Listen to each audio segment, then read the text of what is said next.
bask in the glory. Every other weekend there's a cognac story. Before we give a toast, better make sure they pour me another glass and put it in the air for the time that passed. I said bask in the glory. Every other weekend there's a cognac story. Before we give a toast, better make sure they pour me another glass and put it in the air for the time we had. To a very, very special edition of Cognac Stories, the world's greatest podcast, according to me. I'm Torian Meacham, your host. I'm on the road right now. This is an away game. As you can see, there's a pool table behind me. I don't play pool, nor can I afford a pool table, so obviously this is clearly a road game. But today I'm joined by a special guest. One of the people that inspired me to get into the podcast game. He had a podcast when there was no podcast app for it. You know what I'm saying? He's got a crazy kill-death ratio on Warzone. You do not want to see him. But he cheats because he uses a keyboard and mouse. He's also one of my older brothers, Jay Everyday, a.k.a. Jay, a.k.a. older brother. Welcome to the Cognac Stories podcast. I appreciate you, brother. I'm happy to be here, man. I'm really proud. I'm really proud of you and excited the way the podcast is going, and I'm just honored to be on the show, man. Get my take. That's what's up, man. You make it sound like this shit's professional, bro. I'm just an unemployed community college student. You know what I'm saying? So, but you're making a lot of podcasts out here look bad, bro. So like, I'm really gunning for you, man. All right, that's what's up, man. So as usual, man, we a day late because I was super jet lagged yesterday. Probably got like 2 hours of sleep, man. Flying from Hawaii to fucking DC. That was my weekend. I don't have shit else to say. I bought a bunch of weed. I smoked a bunch of weed. I gave away a bunch of furniture. I put all my possessions in the 3 bags that weigh 200 pounds. So 3 suitcases, 200 pounds of shit. That's everything I got now. Got rid of my cars, all my fucking possessions and shit like that. And now I'm just a digital nomad. So that was my weekend. Like going like full monk on us, you know what I mean? Hell yeah, man. Fucking really, last samurai out this motherfucker, dog. Yeah. So, I respect that though. It's kind of like it's a free way of living. You know what I mean? To just be like tied to nothing. You know what I mean? Yeah. Because I'm looking. I'm like, I'll do 3 months here, bro. It's gonna be like the fucking NBA, man. It's like I'm gonna do 3 months on dad season with my daughter, take a month and go on the road to do other shit, and then come back every 3 months to just do that. You know what I'm saying? So that's 9 months here, 3 months doing business related shit, travel shit, shit like that. You know what I'm saying? And it's living the life, man. I'm jealous of you, brother. Yeah. Hey, man. I'll be tied down one day, you know what I'm saying? But until Rihanna leave A$AP Rocky, that shit ain't happening no time soon. Oh, I feel you, man. All right, man. So how was your weekend, boss? I was pretty good. I was just looking forward to an exciting week on the stock market, and I pretty much just lost it all. So I'm barely living right now, brother. Barely living, man. So I was like, I was next to like suicide before we got into the pod. So shit, man. That was me all last fucking month, bro. You know what I'm saying? Like, dude, hemorrhaging. It just hurt. It hurt so bad I don't even want to discuss it on the pod. Just make sure you teach your kids to invest and everybody invests so that we could teach that to our black and brown people. That's all I have to say. Absolutely, man. Shout out to all the black and brown people, all the white people too. You're all welcome. This is an inclusive podcast. Unless you're a Trump supporter. In that case, we are not inclusive. Please get the fuck out of here. But, on the better news, let's talk about the great state of New Jersey. All right, Phil Murphy has been super busy. And one thing that just happened is that he signed a bill to end mandatory minimum sentences for certain crimes in New Jersey. All right. And so the reason why that's a big deal is because the majority of the push coming from that is that New Jersey had the worst disparity in the country for rates of incarceration between black and white offenders. And this is something that you've seen going on throughout the country where states are ending mandatory minimums. California did it. And you got other states getting rid of the cash bail as well, because a lot of folks understand that the this direct school to prison pipeline system and the recidivation rates and the mass incarceration rates around black and brown people, so it's like, hey, man, somebody's doing the right thing, right? Somebody's listening to everybody protesting and everybody out here marching, everybody out here writing their senators are going on Twitter. So all that stuff that everybody's doing that, certain people say complain for no reason. Exactly. Yep. Yo, you guys keep doing that. Keep doing that shit. And it fucking works, man. So Jay, your thoughts? Yeah, it's I'm all with the marching and all that stuff, but it's the first time that you're finally seeing policies change, which that helps black and brown people. So I think the more and more this continues to happen, the more we'll see things. So enough with all the t-shirts, all the stuff and painting on the roads. As long as they keep doing policies, that helps Black and brown people. So that's something that I respect. I appreciate that Jersey did it. It seems like that you guys are on the forefront of a lot of things. And I'm hoping that a lot of that stuff trickles over to New York, because we've been lagging behind on a lot of those policies. You know what I mean? Absolutely, man. Oh, shit. Give me 1 second. This is live. Here you go. Yeah, no problem. It's all cool. You just edit that out or just keep it in there.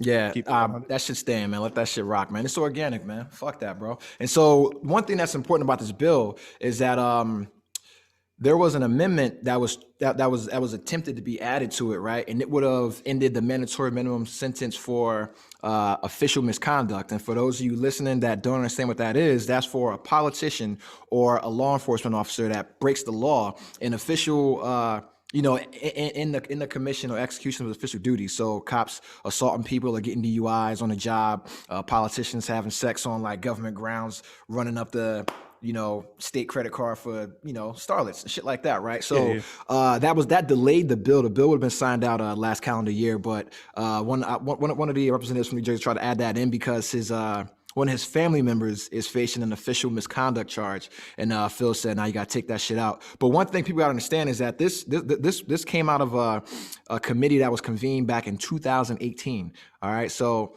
that's a 3-year process to get that done. So one thing that people have to keep in mind is that none of this shit is overnight. You know what I'm saying? Like we went from like our fathers and grandfathers, things like that. They went from Emmett Till in 1957 to the Civil Rights Act in 1968. So that shit took 10 years to actually, get some kind of legislation passed, from 64 to 68, all the way from Emmett Till in 57, so getting mandatory minimum sentences, knocked out essentially along with cash bail, decriminalization of marijuana. That's everything that y'all been asking for, So the real question is, what next? Yeah. An interesting take. I feel like there's been so many injustices to Black and brown people that something needs to be done to fix the past wrongdoings. And obviously, I don't think we're ever going to see reparations in the form of monetary things. But I think what I would like to see is in the form of like education, or in the form of like, say, home ownership, things that we've been denied for so long that you couldn't go to school, you couldn't get an education, nor could you afford it. Black and brown people should be almost awarded scholarships. So you figure like one of my wife's cousins, they're Jewish. So because they're Jewish, they have a birthright that they get a paid trip to Israel. Right. So that should be something that's incorporated into Black and brown people, that if you've been deprived, you should have a birthright to not only education, but possibly a birthright to affordable land ownership, because this was denied to you. And then, of course, it makes up for the disparity in wealth between Black and brown people. You know what I mean? That's I'm glad you brought that up, right? Because I hate talking about reparations. I have my own plan for reparations. It's called Rob the Rich, but that's not cool, right? So my real plan for reparations kind of goes down along with education, ownership, equity, things like that. And one thing that people don't understand is that if you just take from when this country was formed in 1776 to, let's just say 1968, right? When the last noteworthy Civil Rights Act was passed, that was about 349 years. So that's essentially 350 years of not just Black people, but also Asians, the Latinx community, the LGBT community, and women all being disenfranchised by the government. You know what I'm saying? Because when you go back to the legally, right? It was a law. You go back to the Constitution, right? There was no acknowledgement of race, right? There was no acknowledgement of race or gender. And people will always say, I don't see race or I don't see gender. That's the biggest mistake that you can make, because if you do that, you don't see me. And so we can see that what happened was by not acknowledging race or gender in the Constitution and the Bill of Rights, things of that nature, that's what led to slavery being an institution in America. That's what led to, after slaves got free, we had to make an amendment for them to be able to vote. And then another amendment for them to, have their vote protected. And then another amendment that made them citizens, instead of just saying, hey, we understand is that there's a diverse amount of people. There were Black people and, brown people in the colonies when this shit was made, and so it's like, that they just completely disregarded them, and it led to essentially 400 years of just fuck shit from not seeing color, so just setbacks, of course, you know? But see, the thing with me is like you're never going to get money, and that's something that obviously people are going to fight for, but they're just never ever going to give away free money. Like it just Yes. it just won't. I personally don't think it'll ever happen to black people.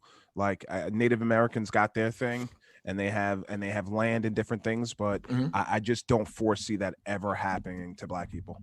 Because then how does it stop? Like how do you say, well, every living person is going to get money, but what about the person after them? Like how do you Yeah. give them money? So that's where it comes into the form where I could say, all right, well, if somebody wants to purchase a home, then there's grants. And if Yeah. somebody wants to go to school, then there's scholarships and stuff entitled to you if you want to do it. So you have to take it, but it Mhm. should be there. You know what I mean? All right, and so, speaking of reparations, there is a city. This is like breaking news right now. Well, from yesterday, March 1st. Well, 2 days ago, March 1st, right? So, Evanston, Illinois, is going to, or they're trying to address reparations. And what they did was that they had some money earmarked for reparations. I got the shit. So they're talking about, wow. So the first checks will be given in increments of $25,000 per eligible resident for use on housing. All right. And so this is exactly what you were just saying, because they're not Yeah. going to give away free money, but what they Yep. will do is give you something to be able to develop that generational wealth. And yeah, this is Evanston, Illinois. This is from ABC News. It's in the Atlanta Journal-Constitution. It's on the New York Times. Evanston, Illinois. I want to say that they put away $7 million for reparations. This was passed in 2019, but it was able to be implemented now, due to COVID, shit like that. But yeah, they're going to do increments of $25,000 grants for housing. All right, and speaking of things that were taken away from us, the ability to buy land due to redlining was one of the things that was taken away from us. So what are your thoughts on that? Because that's Yeah, brand new. if you just I feel like you need to make the game fair. Like for so Yeah. long it's not been fair. So if you do things to make it fair, it just seems better for minorities. And obviously I don't think it'll ever be that it's going to be 100% even. Nothing in life will. Like by by just being born, you have a birthright that you're a man and you're naturally taller. Therefore, you're going to get a job in leadership. You'll get a job in upper management, whereas your female counterpart wouldn't. You know what I mean? Yeah. All those things happen. And, you and I both have daughters. I preach girl power and all those things. I don't want my girls to be faced with those, but those are the realities of the world. So nothing will ever be fair. But I think the more and more we address the past inequalities, you can kind of fix those things and bring them to the forefront, Yeah, because one thing people understand is there's a difference between equality and equity, and so equality, is basically we all get treated the same, all right. But then equity is that we all have access to all the The same same stuff, things. Exactly. And I'd that's rather the have thing the is like, equity. yeah, Personally. I don't want equality. I want equity. Like you don't Yeah. have to like me. You don't got to tolerate me. You don't got to like my religion. But when I go into a bank, I want to loan the same way as anybody else. I want to be able to vote Yeah. the same way as anybody else. I want to be able to buy a house in a neighborhood and not be harassed just like anybody else. And that's the thing people have to keep in mind. But speaking of education, and we're going to stay in Jersey because Jersey is active. So Phil Murphy, once again, we have just signed a law that makes free community college permanent. So as of February 28th, a program that offers thousands of low and moderate income students in New Jersey is giving you the opportunity to get a free tuition education at the state's community colleges. And now it's a permanent law. So if you earn less than $65,000, then you qualify for the program. And that used to be $45,000. And what it is that it's a last dollar program, meaning the grants cover any tuition and fees that remain after a student had used all the other grants and scholarships available to them. And so you're able to use this to top off whatever you're already doing. And me, I'm a big fan of community college. I'm currently a community college student with like a 1.8 GPA, so shout out to myself. But a lot of our skilled labor is taught at trade schools, Voltech schools, and community colleges. A lot of our ITs, our network engineers, things like that. You make your bones at community college. Like, why pay I agree. $12,000 a semester when you can pay $1,200, for the same credits? They're phenomenal stepping stones. So like myself, graduated high school. I had no plan to really do anything with my life or enter the workforce. Yeah. I happened to go to an amazing community college where people actually cared because it was small. The teachers paid attention to me. and they were like, "You don't belong here." And somebody was like, "You're smart enough that you can go someplace else." And literally, somebody worked with me and ended up getting me a scholarship to go to a bigger school to pursue a degree in computer science. Mind you, I ended up dropping out to go program because I thought I was going to shake up the world. But I had somebody help me with an opportunity, Yeah. all because of a small fundamental school, and I was never going to go to school. It was never in my, it was just one of those things that I went because I wanted to appease my grandparents. And then while I was there, I kind of found my way and said, oh, this is something that I want to kind of pursue and get an education. But I had no desire. So I personally think they're amazing like assets to small communities. The only problem with this is that because it's free now, it's going to be super duper competitive. It's almost like it's going to be like your state and local schools where kids are going to be essentially fighting to go there based upon on the grades, you know? So I almost look at that as that, as much as it's nice and it's great, what you're going to end up doing is you're going to get like, say, almost, you might end up possibly like your black and brown students that don't qualify to get into those schools because they're going to start from high schools that are not providing a high level of education, and then it becomes a competition to get this free education. So it's almost like a cycle. So as much as it sounds great, if you're still depriving people from getting in, what purpose does it serve? You know what I mean? Yeah. Well, I mean, the thing is that it's designed for moderate to low income students. So I think that will help out people like in the underserved communities and like in the schools that don't have all the greatest resources. But motherfuckers ain't going to college like that. Like, here's the thing, man. Like, you got a lot of folks now, and more people are going to college now, right? But most people that are only going to just fuck around in school, they're only going to do 1 or 2 semesters, and normally they don't have like that great high school background. Like, they're just like the dude that played football for 4 years and didn't do shit else, and now they're like, yo, I want to be a gym teacher, so I gotta go to community college, right? And so that's I guess what they be competing against. But this is really great for like people that want to be nurses, law enforcement, things like that. Like these these skilled trades, and like people that if you want to get into radiography, that's taught at community college. Computer programming, engineering, that's at community college. Nursing, those community college programs. Criminal justice, community college programs. So what I would like to think is what will happen is that you'll start to see more black and brown people in those fields as well, because one of the barriers to entry for any profession is the cost of that education, of course. And if I got to pay 40 grand to go to nursing school, like I still got other expenses, but now it's I can get that for 12, then. Or possibly free. Free, Considering you went back to school, what's your take on a college education? Because like obviously you have kids. Is that something that you're pro? I have one kid. Don't put them bodies out there on me, dog. Well, you never know. You will live in the No, I do know. I have 3 out in Japan. I gotta edit that out though. I gotta edit that out. They look just like me too, except they're a little bit lighter. You know what I'm saying? So yeah. But so for me, I'm be honest, man. I'm going to college for different reasons than most people, right? Like I'm retired military. I'm a business owner. I also do music, right? So I'm kind of good, right? I'm only going to college so I can spend time with my daughter. You know what I'm saying? Gotcha. Because my GI Bill pays for 3 years of school, and that's for tuition and room and board, right? Or your housing costs, right? So they'll pay me $2,900 a month for my rent, right? While I'm going to school, and pay my tuition, and I get a retirement check on top of that. So I'm making 65 grand a year, tax free, to go to college and raise my daughter. So that's why I'm doing it. It's to spend these 3 years or 4 years with her until she goes to school, and then I'll get a regular job, or by then I'll be famous or probably dead from the first marijuana overdose. You know what I'm saying? But until then, that's all I'm doing, man, is just, going to community college, trying to figure out what I want to do. Yeah, I mean, I had job opportunities, get out the Navy. You have a shit ton. Yeah, I was going to say a ton. Yeah, but it's about being happy, man. And I know that I can't, like, I couldn't do something like the Navy again, like, or like any kind of government institution, any kind of like big corporation. Like I can't be in that kind of environment. Yeah, you man. didn't want the restriction.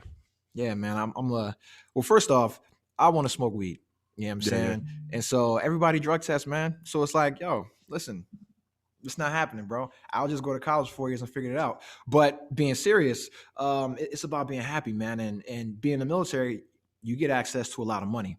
And the more money I had, the more problems I had, and my happiness level would just decrease. And then as I started this transition from the military to being a civilian and going to school, I took like a $60,000 pay cut to do that.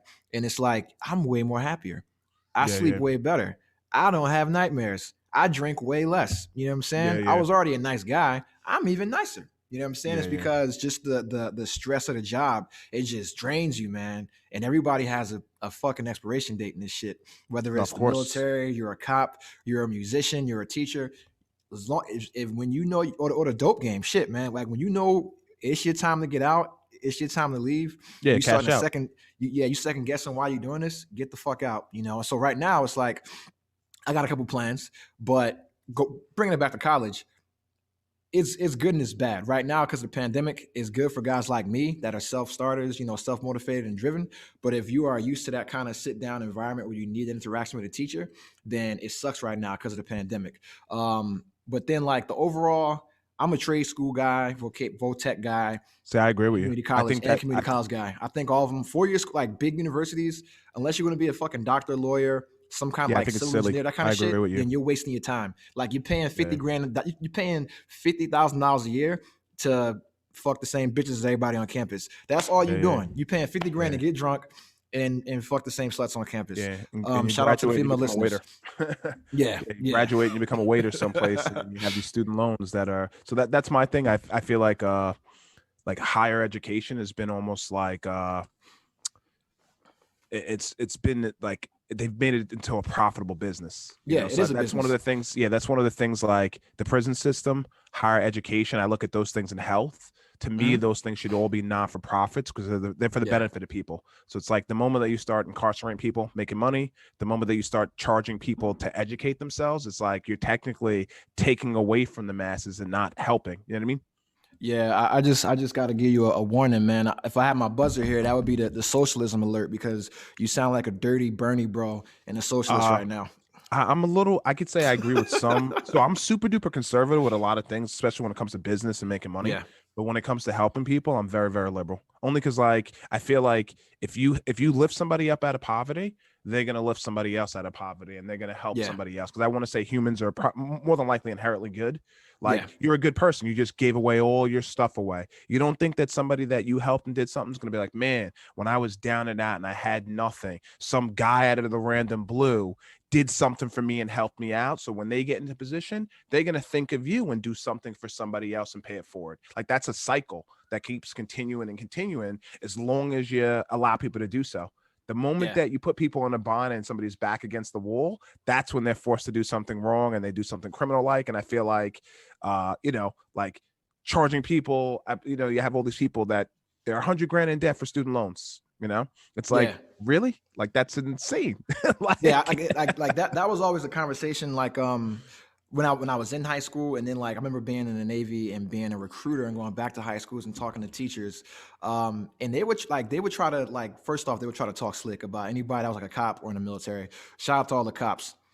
Except the pigs. Y'all know who you are. yeah, Fuck the pigs. Shout out to the cops. Two separate things, right? But they would, be like, oh, if you go to the military, you don't make any money, or if you're a plumber or a truck driver, you don't make a lot of money. That's false. But these dudes are only making $45,000 a year with yeah, $150,000 in debt. yeah. There's Master's this degrees. unfortunately there's a stigma of like, and I have a good friend, so she's educated, she's got a master's degree, she's a teacher, and she was trying to find her way like through relationships, My and condolences to her. yeah, yeah. So she's trying to figure out her life and a relationship, and she was telling me that she was going to date this guy. And she goes, she was having trouble dating the guy, and she said one of the reasons why is because he never went to college. And I said, well, what does the guy do? And she goes, oh, he works for sanitation, you know. So she dated him a few times. It kind of fizzled out, but she told me that ultimately she liked the guy, and that it just really didn't go anywhere because she said she wanted somebody that brought a little bit more to the table, you know.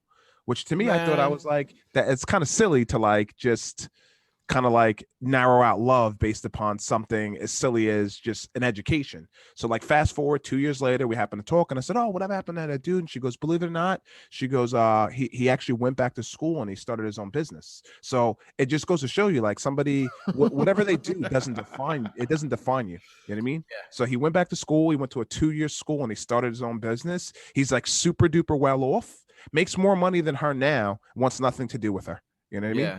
Hey, And it just man. like that's Because bro, I already. That's why I said my condolences, man. Because I already knew what was yeah, coming, man. Because I've seen that before, and then, so I'm not against it, but the whole "what do you bring to the table" conversation, that's real tricky, right? Because a lot of times when you're a man of means or a woman of means, right? You want somebody that matches your level. However, you don't want to like shut out somebody that you clearly have feelings for, that you clearly Yeah, like, yeah. only because at the end of the day, right? If I'm in a relationship with you and you're in a relationship with me, we gotta help each other. Like I should be able to evolve based on feedback from you, and you evolve from feedback based on me. Like you can challenge me in areas, I can challenge you. Like we like I don't want to say like steel sharpens steel and no weirdo shit like that, but it's like you both help each other grow. You know No, what of I'm saying? course. And so she had an opportunity to, be with Yeah, to somebody help she somebody liked grow. and be on that journey, but Yes, then she was like, exactly. oh, he didn't have a degree. And now, and now she's on Bumble looking real fucking thirsty. You better Which answer me reminds back. me, I'm probably gonna buy the Bumble stock. It'll do well, especially with all the e-dating. So Oh yeah, yeah, yeah, yeah. All that shit, man. Like dating in the pandemic is fucking hilarious, man, it's because insane. I can't even yo, imagine it. I do it. Yeah. It's like you sliding into DMs every week. That's like Yo, a fam. Yo, I don't even do that, man. You know what I'm saying? All it is that no one interacts anymore, right? So when you're out and about, same shit you would do back in the day at the grocery store, you just do it now, except behind a mask, and it works 100% better. You know what I'm saying? And that's the interesting. thing. Yeah, it works because no one's expecting it. Like they're automatically off guard. You know what I'm saying? And if you just approach somebody, just like cold calling, Yeah, you yeah. know, Gotcha. I feel you. if you got a 20% success rate, Yeah, yeah. You're that's doing nice. well. Yeah, you're Hell doing yeah, well. I man. feel you. But back to education, and I want to give a shout out to Jason Smith. All right, now Jason Smith is a middle school principal at Stony Brook Intermediate Middle School. I'm sorry, Stony Brook Intermediate Middle School in Indianapolis, Indiana. And he was in the news today because he was in the news last week because he had a student who came to school, was wearing a ball cap, right, wearing a fitted snapback.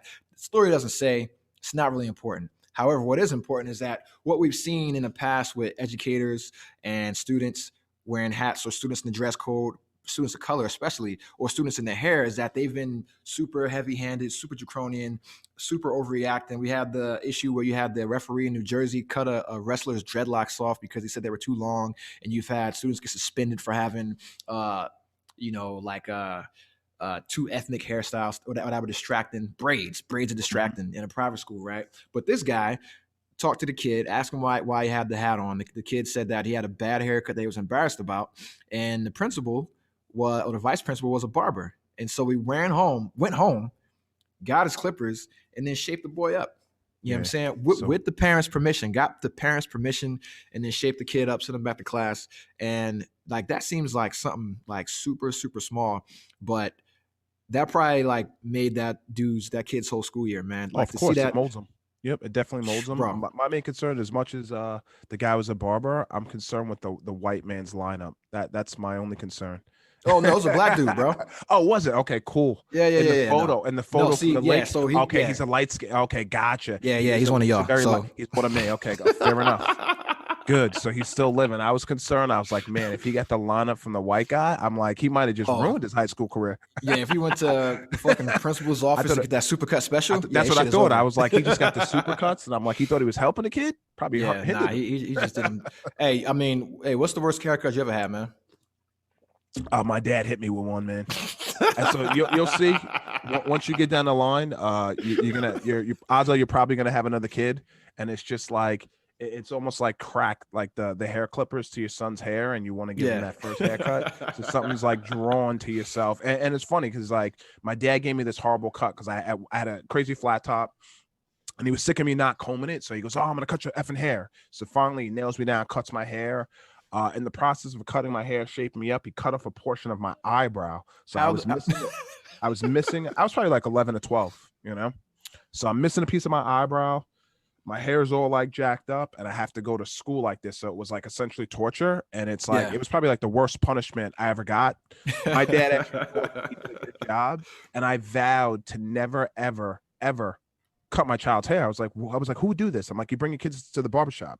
The moment I had a son, I literally went on Amazon and I bought like there's like teeth trimmers. I got like a whole kit. I have all this crap to cut the hair. Yeah. And my dad calls me. He goes, oh, what are you doing? I said, oh, I'm cutting Hayes' hair. He goes, it's funny how things come full circle. Like, what? I said, you're 100% right. I said, it was like something just drew me to just want to do this when I could have just took him to the barber, and now I can constantly cut my son's hair. It's wacky, you know. The only difference, I don't zeke him like my dad. I give him like a nice clean Caesar, or I'll give him like a nice little fade and leave it at that. Plus his hair's like light blonde, so if you mess him up a little bit, you can't even see it, you know. Yeah. Your son about to get all the chicks in school, man. Like, what's that other? What was the dude? The light skinned dude from ER. Like, it's all the chicks. He's like an activist. No, bro. He wasn't like ER? Nah, that's like from like. That's back in the day, ER. Yes, man. No, it's like you're talking about the new guy. Maybe Jesse Williams. Jesse, I was about to say Jesse Owens, man. Yeah, Jesse Williams. Yeah, he's gonna be like him, except probably cooler. Because Jesse Williams, you're cool, but you're not that cool. All right. Yeah. But speaking of people that when you're extra light skinned, they're always the activists. You got to prove to everybody that you're more black. So I'm sure my son will. Because he's black with blonde hair, and probably be out there marching, you know. See, what you got to do, man, is you got to take a lot of pictures with your kid now and make sure that he takes pictures with his dark-skinned family, because you don't want him to end up like Sean King, right? Because Sean King is out here fighting a good fight, except everybody thinks that he's white. Me personally, I thought he was white. I don't know. No? So there's like a lot of controversy. It doesn't matter. It does matter. Yes, it does. Why? Because if he's white, it's even more impressive. Okay. Yeah, if he's white, doing what he's doing, going through the shit that he's going through, and if he's white dealing with that, then it's like, yo, I'm impressed. You know what I'm saying? Because I'm impressed. From what I gather and some of the things that I saw, I want to say I'd like to say he's definitely white, but it's whatever. It's all good. Yeah. You know what I mean? It's like there's male doctors that become gynecologists, and then you have Sean King. Same difference. All right. Speaking of kings, let's go to the king of hip hop. All right, because Jay-Z, my man, Jay-Z, Jigga Man, aka Sean Carter, aka Jehovah, William H. Holler. I don't know, man. He's got too many AKAs, but he's also not just a businessman, but he is a businessman. So the latest thing that he did was he invested in a company called Perch Credit, and they have a Perch Credit app that is aimed at helping minorities boost their credit scores. Now, Perch Credit app was actually founded by another black brother, Michael Broughton, and it allows users to log their reoccurring payments, such as subscriptions or rent, as credit history to improve their credit scores immediately. Now, this is something that you see the big three, Experian, TransUnion, and I don't know the other one because my credit's fucked right now. You know what I'm saying? Equifax, right? So they allowed it to add your rent or add your bills, your phone bill, things like that. And now you have an app that does that externally to that, and it's free because the credit services charge you $20 a month, right? And this app is free. And one of the big things that you see that's an issue in our community is the access to credit and then the lack of knowledge and how it works. And then what this app does is not only teaches you how to establish it and what it's used for, it will allow you to see your scores tracked in real time along with any discrepancies, things like that. So essentially a credit monitoring app targeted towards black people that is free of charge, right? From Jay-Z. You know what I'm saying? So I can't, if we're talking about like, all this reparation shit, what I'm seeing is people taking the initiative to cancel that whole argument. Like, we know what we were robbed of. And now I see people putting systems in place to just get the shit done and get us to that next level. Your thoughts on Jay-Z and the credit app? I love Jay-Z. So my take, he's a modern day Robin Hood. So on one take, he'll do something like this phenomenal, like where he's going to give back to, black and brown people and help them establish credit. But at the same time, you have Hove did you see a champagne deal? Yes. Okay, so that's like the opposite. So you figure he has this champagne. I want to say it was Ace of Spade. Yes, Armand the Bridgenack. Yeah. Yes, he's got everybody say, hey, don't drink Cristal, don't do this. You should support a black and brown business. So people leave these things and go start obviously drinking his champagne, which is like super duper high priced. They frown upon the other stuff, but then he sells half of his equity to a white-owned company, like a competitor. Yeah. But see, here's the thing, right? True business move. Hey, but at the same time, like, why wouldn't you say, hey, why wouldn't you keep that in the community, in the black and brown? You know what I mean? Distribution. They don't sell Ace of Spade in the hood. You know what I mean? So and he needs distribution. So he's got to get his product out worldwide. And LVMH, they have the access to do that. Of course, and they have the ability to put his brand Next, come on, bro. You're gonna see an Ace of Spade commercial with fucking Yeah, next to Hennessy Louis Vuitton and Louis one of the Vuitton, big bro. boys. Yeah, no, I get it. All in the same, I umbrella. definitely get and understand the business move. Yeah. So I get it from a fundamental. So it's like the way I look at Jay-Z, he's a businessman first and foremost. So he's always going to get his money. But then and at the opposite, he's like, all right, well, let me just fix my wrong by doing a little right. I always feel that he does that as well. And most of the stuff that he does is behind the scenes. So I give him that, his accolades and stuff. He doesn't go promoting what he does. This is one of those things that just leaks to the forefront. So I'd imagine there's a lot more things that you don't know that he does because he's not into like publicizing it, you know. But he's purely about getting money, which, you know, you can't be mad at, you know. And the fact that he does help Black and brown communities, there's a plus to that because he doesn't have to. You know what I mean? Yeah, and he doesn't have to be an act.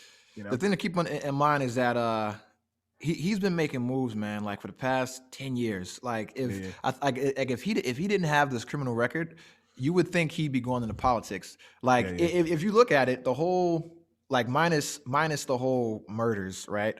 Not Jay-Z, but like the TV show Power essentially is like a dramatized version of Jay-Z's story. Oh, I never even thought of that. Yes. You're right. Yes. If you think about Jay-Z's story, it is just Power without the fucking murders. You know what I'm saying? And you know, that's the thing. Like this guy came from being 26 years old, unknown rapper, you know, being Jazzo's sidekick, you know, jumping on a couple tracks with, you know, Big Daddy Kane, things like that. You know, Original Flavor, all that old shit, rapping fast to just slowing down the flow, dumbing it down, and then getting fucking rich off of it. You know, shout to Jay-Z, man. Super. Yeah, he's on an empire too, as well. He's got an empire, and you know what? He's a good inspiration for Black and brown people to aspire to be that you can come from anything. And I think that's the American dream. He's like the epitome of the American dream that you can come from nothing, you can work hard, and you can hustle, and you can make something of yourself. You know? Yeah, and the thing to understand is that a lot of people try to, you know, people like, you know, Tommy Loren, Bill O'Reilly, Rush Limbaugh, no rest in peace. R.I.P. though, rest in piss. I don't like you.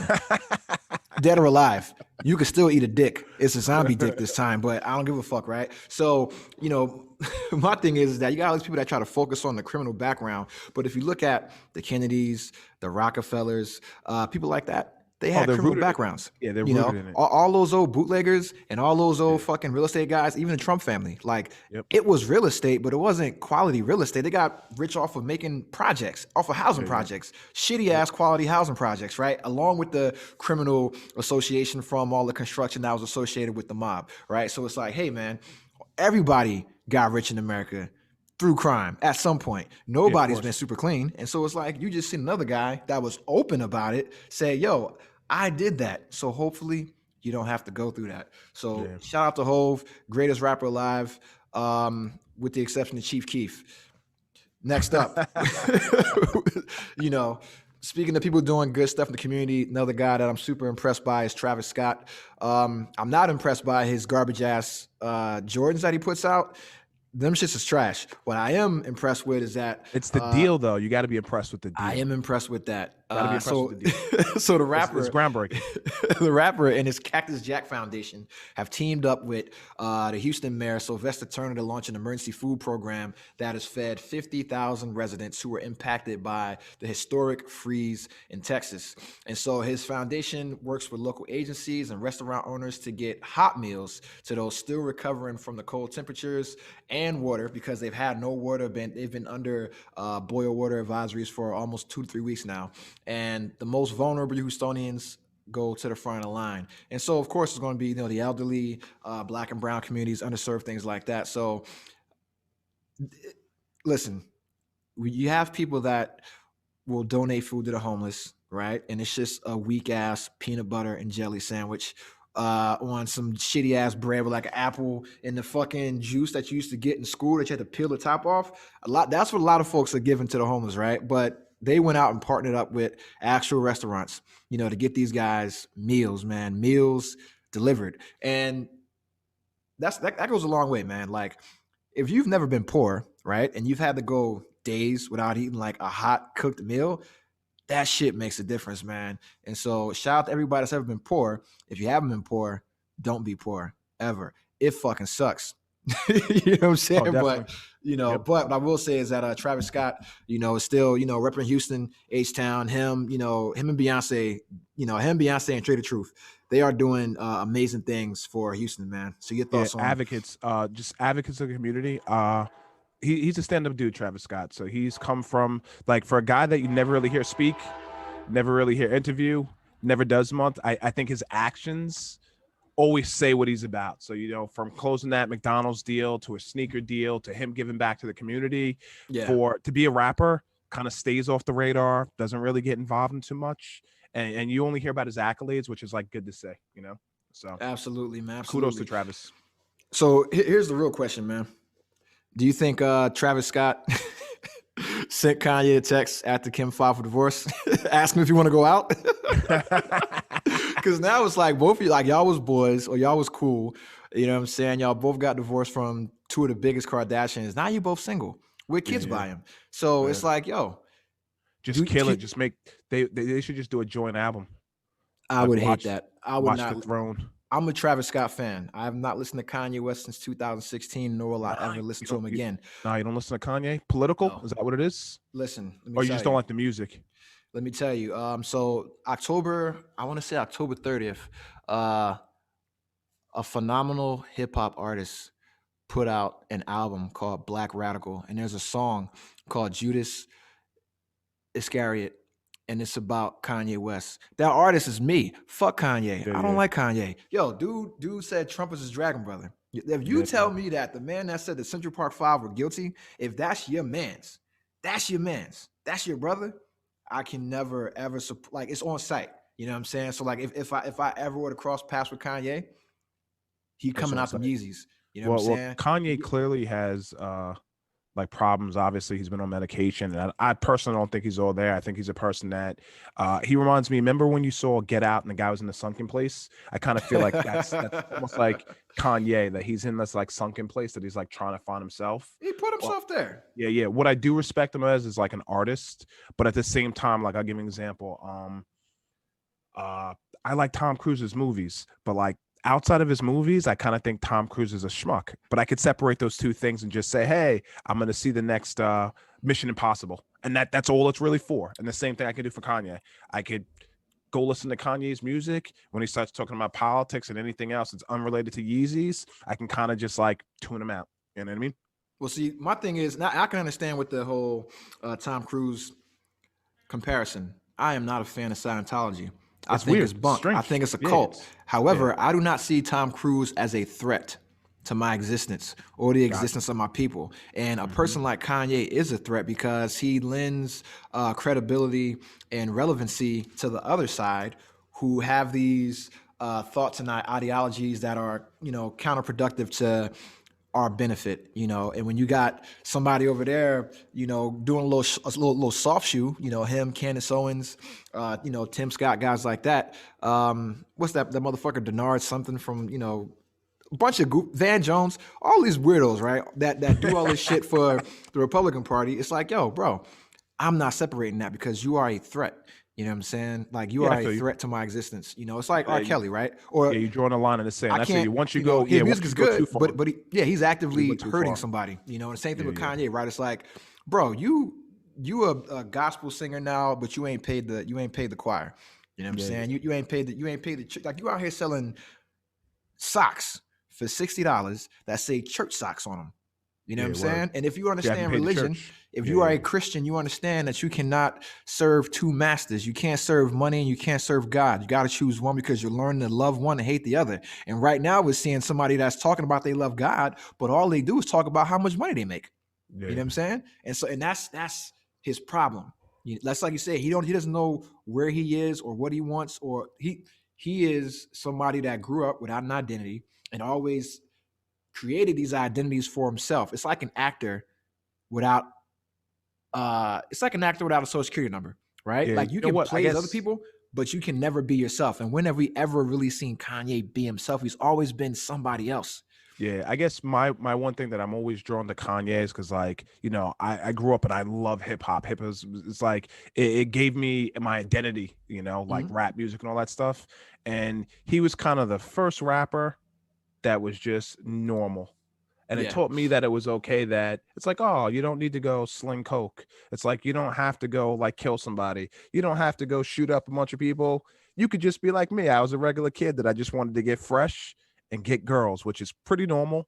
You know what I mean? So it almost gave like normal black kids like an identity, which I would say there's more people like him outside of his craziness, just being a normal black guy, than there is like a person like Jay-Z that's, selling 30 keys of coke and doing all this stuff, like these fictitious raps. So that was the one thing that I'm like, all right, he gave me an identity that I just wanted to get fresh, talk to a girl, and listen to good rap music. And that like kind of it leveled the playing field. And if you see like hip hop today, that's pretty much what it is. It's almost like that whole genre of like almost like coke rap is like dead.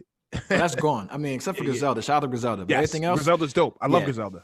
yeah, Griselda, like they got all the hard shit, them Pusha T, Yeah. but everything else, like there's no more coke rap. Like everybody's rapping about doing coke or doing drugs, consuming. They're not talking about being a distributor anymore, because it's not cool to sell drugs. It's cool to take them. Yeah. It's cool to do. And it's, the reality of it is, if it's true and you're telling people true stories, I'm all for that. All good. But then it's like that era of rap created a bunch of fictitious liars that all they did was embellish, and then you have kids that like replicate that stuff.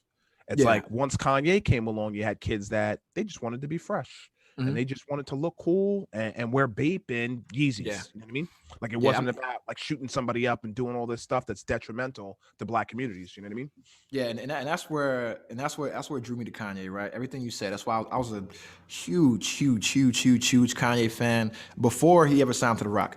You know what I'm saying? Like Kanye from when he did fucking Belly Button Fetus, when he did Fetus on the Nas album, on the double album, that the I Am, that one is a double album before it got bootlegged. That's when I became a Kanye West fan, when I found out that he did that beat, and I was like 98, 99. And I'm like, oh, this motherfucker's nice with the beats. And then I heard him rap, and he was not nice until the mixtape before the College Dropout. And I forgot what it was called, but he killed it. He fucking smoked it. And then everything was like some relatable shit, man. It was relatable. But then once he like kind of fully went Hollywood, you know what I'm saying? Like Kanye is a story of life comes at you fast, right? Because if you listen to his early music, he told himself what not to do when he got big. I got you. You know what I'm saying? He was like, yo, when you get on, leave your ass for a white girl. What did he do? Leave his black girlfriends. Yeah, word. He's pre-Amber Rose. Kanye was the greatest. Not that it matters who he dates, but that was Kanye was always about, like knowing your value, but still trying to be, humble to some point, but knowing your value, right? But then once he went full Hollywood, bro, you can't, like this man saying that he's a god, and you can't call yourself a genius. Einstein never called himself a genius. Steve Jobs is not calling himself a genius. You're labeled that by somebody else. So if we say you're a musical genius, right, that applies to music. You can't just apply that to everything else, or think that because I'm smart in this one area, I should apply that same mentality to something else. And it's like, I'm good at rap, right? I can put words together. That doesn't mean I need to go write laws. You know what I'm saying? His political career aside, but Kanye, he's definitely a pop icon. So as much as he talks himself up, and so was like Michael Jackson and R. Kelly. They were all pop icons, and they all fucking suck balls. So oh, you don't rock with Mike? Oh man, I love Mike Jackson. Listen, I love Michael Jackson too. But Michael Jackson loves little boys, so I don't love Michael Jackson. When I found that shit out when I was a kid, I'm talking about, I knew the entire Moonwalker movie, that fucking movie. I watched that shit every fucking day. I knew all the moves. I knew everything. I had the fucking video game. I was a Mike fan. And then like all of Macaulay shit came out where he was like I'm like, yo, this motherfucker is weird. The sleepovers are definitely weird. Yeah, he's definitely creepy. But there's still a part of me that believes that I'm like, I don't think Mike did it. R. Kelly different. I definitely think plus you saw the video. You know what I mean? Yeah. But there's like a piece of me. No, I didn't see the video. Yeah, you're right. Allegedly. I heard about it. Heard about the video. But there's still like a piece of me that doesn't think Michael actually did that. And I guess it's kind of like, I guess if you could never do something like that, it's hard to believe that somebody else could. You know what I mean? Well, and here's where it gets tricky, right? Because while I do think Michael Jackson did the shit that he's accused of doing, I don't think he's 100% guilty of it. All right, now here's what I mean when I say that, because anybody that does any kind of reading about early childhood development, you understand that every problem damn near from like in your adult life can all relate back to some shit that happened in your childhood. And we all know that he had a super, even though he was successful, he had a super abusive and traumatic childhood, and that like hurt people. And if you're abused, you are more likely to be an abuser. If you grow up in a house where there's domestic violence, you're more likely to be a domestic violence offender. If you grow in a house where there's sexual assault or molestation, you are likely to do that as well. And we've heard from the Jackson family that all of those things were going on. And so with him, I'm more upset with the fact that his handlers weren't keeping him in check. Like you gotta protect the money, you know what I mean? And then you gotta protect kids as well, right? The parents, what the fuck are y'all doing? That's my thing. That's my thing. I'm like, that almost makes me think that possibly it didn't happen, because it's like your job as a parent and my job as a parent is to protect your kids at all costs. You would kill to protect your kids. You don't care who it is. You don't care if I wouldn't care if it's Michael Jordan. Like, you would just never allow something like that to happen to your kids. So there has to be some sort of trust. It almost makes me think that no parent would allow their kid to willingly get molested, not for any amount of money. So it almost makes me think like, nah, I don't think it's true. Like, is he a weirdo that he had sleepovers and did all that stuff? A little strange, because I'm like, I would have been wanting to do sleepovers with like Whitney Houston and all the baddest chicks in the world. I wouldn't even thought. I would have been like, yo, Macaulay, kick rocks. That's just me in the 80s and 90s. But he's strange. He's clearly strange, Yeah. But anyway, shot man, listen, I'm not mad at Mike Jackson. He did that shit though. Just like OJ did it. Just like OJ fucking did that shit. Shout out to OJ Simpson, bro. But speaking of parents and kids being little fucking shits, there's a guy named Joe Herbert, also known as West Coast Joe. He's a big sneaker reseller. I want to say Bloomberg Business did a big story on him and his sneaker empire, right? Oh, he was killing it, this guy. He was fucking killing it. 19 years old. This dude is a fucking legend in the sneaker game. However, he's also a little fucking piece of shit, because Joe Herbert's mom, Joe Herbert, whatever the fuck his name is, Joe Herbert's mom was also the one of the vice presidents for Nike. All right. And so what Joe was doing is Joe was running up sneakers on his mother's corporate account. So he would go out and spend $100,000, $200,000 on sneakers. Was it on Nike, the corporate, or was it her corporate?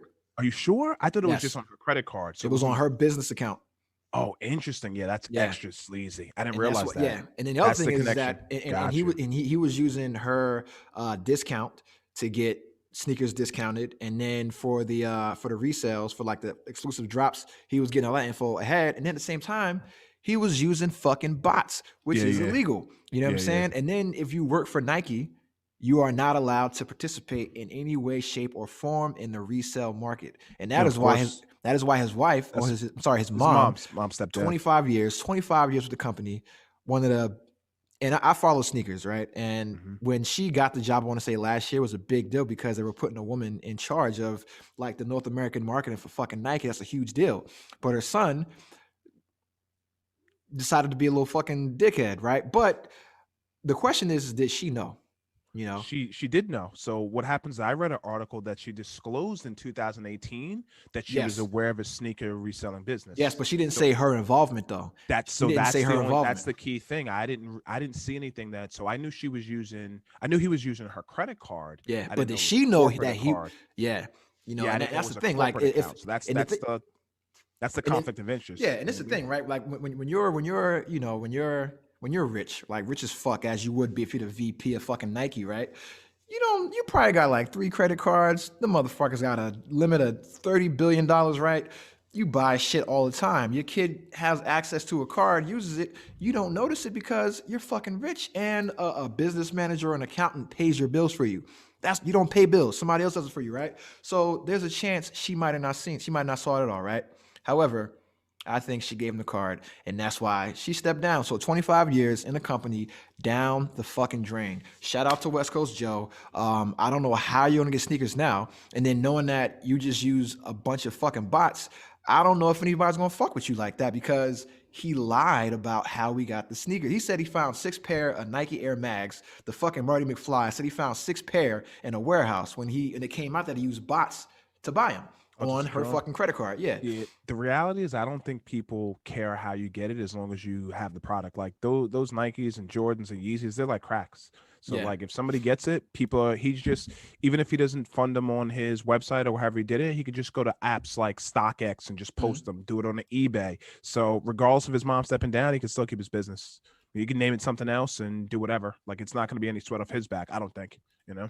Yeah, and I mean, right now it's just about finding a way to front the money for the kicks. Because the other thing is that like he wasn't making this big profit off. Like he was only making like 20 grand profit off of 100 grand in shoes, and I'm like, that's like a shitty margin for the amount of work you got to do. Yeah. You know what I'm saying? So shout out to him. He'll be okay. His mom is rich. She's retired. Well, she resigned now. She'll be retired. He's rich. He's got his own shoe shit. So dude using his mom's credit card to buy fucking sneakers and resell them. That's cool, but I think I used to be into sneakers, you know what I'm saying? And the thing that got me out of sneakers were people like him, you know what I'm saying? That would abuse the culture. Because the culture isn't about buying 30 pair of the fucking sneakers and It's about reselling buying them and wearing them. Yep. Yeah, it's about buying them and fucking wearing them. And the more I think about it now, the more he's going to get into the on-site category. You know what I'm saying? Where it's like he's about to come out them Jordans, man. But at the end of the day, man, that's, I don't want to say it's nepotism, but you could put it in that same category where you're abusing the power that your parent has, for your own gain. So that's the American way, bro.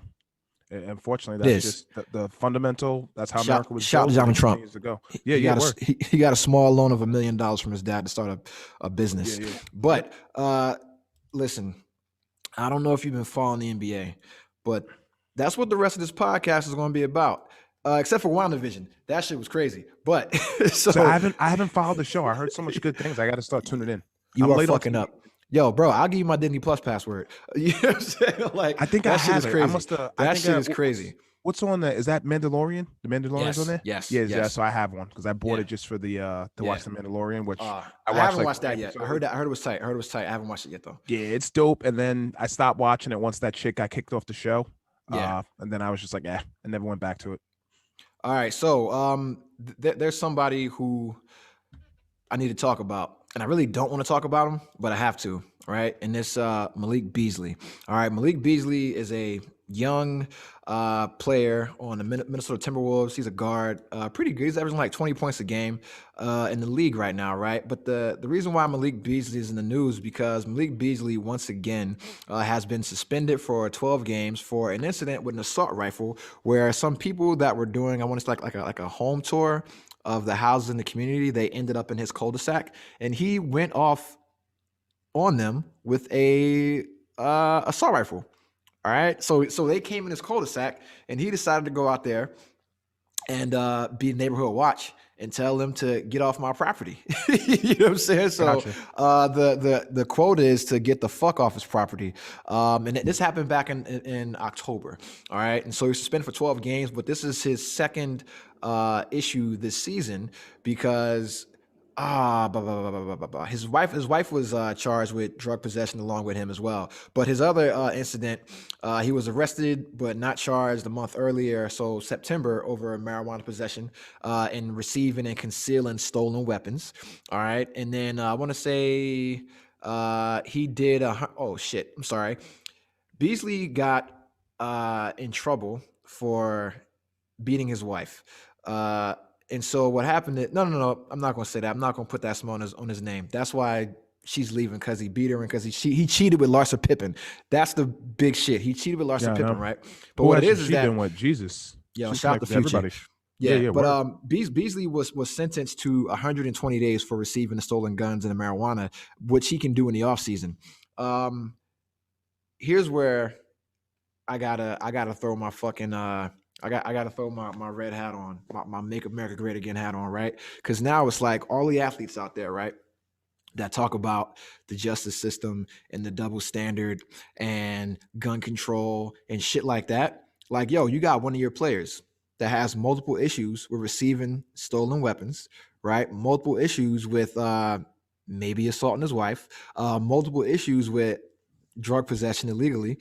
And he's only suspended 12 games. Should other NBA players be calling for him to be kicked out of the league based on what he's done and based I on what mean, they want society to yeah, I reflect mean, when it comes to holding everybody accountable. the marijuana charge to me, it's toss it away. It's almost silly. Like the fact that they got Yeah, caught with marijuana, just I'm forget not. I'm about it. fine with that. I'm Yeah, fine with yeah. that. The illegal guns seems a little wacky. Definitely the legal guns beating your wife, definitely problematic. The one thing that I was seeing at the article that, it's almost like he was defending his property because he didn't want people to like come or necessarily trespass. That seems like the same thing that people applauded the guy that killed Trayvon Martin, right? The same thing. They see a kid in their neighborhood defending their grounds and defending their property, and that's like an okay thing to do. You know what I mean? Yeah, well, see, here's the thing, right? I want to say during the summer when we had the protests, you had the couple in Washington D.C. Yeah, yeah. that People love them for doing it. They said, "Oh, they're supposed to be doing that." no, But we didn't love. I mean, we didn't love. no, but I that. mean, we didn't love that. We didn't Yeah. necessarily love that, but there's a group of people that said, no, that's a fundamental American right that you should Yes. be able to do so if you're a gun right owner or pro gun. So you Yes. have this guy doing the same thing, which is now it's frowned upon. You know what I mean? Not that I would do that. I'm not a legal gun owner, nor do I want to have a gun. But it seems to me that there's a polar opposite of view when it's a black person doing it. Yeah. So my thing is that this wasn't like people were just. This wasn't like it was me, right? Me in his backyard, right? If I'm in your backyard, pull a gun out. I'm probably Mhm. stealing some shit, right? If you see me in your property, I'm probably stealing, bro. That's just it. You probably got some furniture. You probably got a basketball hoop. I'm throwing that shit in the pickup truck, getting the fuck out of here, right? But this was a parade of home stores, right? So it was put on essentially by like a real estate real agency estate- or the HOA, right? So they're Yep. showing the homes. They're not coming in to fuck with you. They're not soliciting anything. They're not the Jehovah's Witnesses. None of that shit. yeah. It's people that are looking to either look at homes or buy homes in the same area, and you come out with a gun and say, "Get the fuck off my property." And this is after you've already had like it's not like Yeah, it's Dwayne Wade doing that. It's Malik Beasley, who has a history of Yeah, doing doing erratic stupid behavior. shit. You know what I'm saying? Yeah. And So my the only thing I don't know is like if he was made aware of that this was going to happen beforehand, then I could say, all right, now you're more because you were made aware. But like if you weren't made aware of it and now you're seeing it happen, as a gun owner, you're legally allowed to protect your property. So if you could look at it on the but opposite, he's yeah, not a legal gun owner. he is an illegal gun owner. Well, do you know if that assault rifle was legal or did they say? Because I know the other guns were obviously illegal, but the Well, assault rifle. he's doing 120 days in jail for this. He has not been convicted of this yet. He was only charged, so he He's still has to. He still has to go to court for this. So he was convicted of the other issue. That's why he's doing 120 days in jail. So he has an issue with receiving stolen weapons. All right, which we know technically it's a felony. It's a felony. So oh, you yeah, can't own definitely. a gun anymore, Yeah. and you can't vote. Shout out to Malik Beasley. No, But you an can assault- probably vote. No, an assault rifle technically would be like, isn't that like an over the counter? Like, can't you buy a rifle from like Walmart? So You that can would buy be well, an assault because- rifle is a different style of rifle because you can go essentially automatic on it, right? That's Okay, what so everybody's that's scared of. Is illegal. like, they don't want automatic weapons. Like everybody thinks like an AR-15 is an assault rifle. That's not what it is. You know what I'm saying? Those shits Gotcha. are regular hunting rifles. That's what they are. You can just modify them to look a certain way. You can add shit to them. They are like you can make a 9mm into an AR-15 essentially, right? You can buy kits for it. But if I come out with an M16, or a fucking M4, no, I should not be able to buy that anywhere. Gotcha. You know what I'm Okay. saying? And that's what the issue is. But the thing is that we have all these athletes that are posturing themselves to be the consciousness of the community, the consciousness of the NBA. And my thing is that if you speak out about the white couple that pointed guns at Then protesters, you should be speaking out you about should be him speaking as well. out about Malik Beasley pointing guns at civilians. Yeah. It's the same. You got to keep that same energy. It's the same thing. Yeah, it's definitely the same thing. No. But I guess I don't know. I draw the line when I think like I don't look to an athlete to be like a role model. That's me personally. Like I look Okay. to people in my community. I look to family and friends and people that actually do things for me to be role models and figures to my kids. People that I see on TV and actors and rappers and ball players, I want them to do what they do well. Play ball, put the ball in the hole. Anything else that you do off the court has no effect on me. If you choose to be good, like LeBron James, choose to be an advocate of the community and do extra stuff, kudos to him. But I don't think you should be required to, other than like a morality clause in your contract, just because you're a public figure. But Yeah. anything else, I could really care less. Yeah, 100%. Because and that's a thing, right? Uh, I don't think anybody should do anything outside of the scope of their job. If I'm an Mhm. athlete, I'm not required to go to Make a Wish. I'm not required to do community Nope. service. I'm not required to make a PSA about fucking Black Yeah, Lives Matter. milk or I whatever. don't got Yeah, to do any of that shit. I'm just play choosing to ball. do it because I'm trying to have a certain image because Yeah. that'll make me more lucrative. That's all that shit does. But see, It's here's the thing with that. So you get like an athlete that has to do all these things to get sponsorships or to make additional money, and they have like guidelines where they have to be moral. But then you get a guy like Ozzy Osbourne that can get a Target commercial, right, that has to do none of that stuff. He was biting bats off with their head. He's a raving lunatic. He's a drug addict, and he can barely speak, but he's awarded the same opportunities, yet doesn't have to be a role model at all. that same thing applies to Snoop Dogg, who has You said think so? numerous things about the police, about women, about the president. And he had a show with Martha Stewart. He Yeah, you're hosts a right. game show on He's the TBS. Teflon Don, Snoop. You're right. Yes, I he, didn't he even he think. hosts a Yeah, game yeah, show on TBS. So I think if you're like if you're an artist, I think mhm. you are given a greater Almost like a amount of free. pass. Yeah, Gotcha. you are given a greater amount of freedom because I don't look at an artist like I look at an athlete. I look at an artist like a unicorn. I look at LeBron as a motherfucker that can play basketball really good.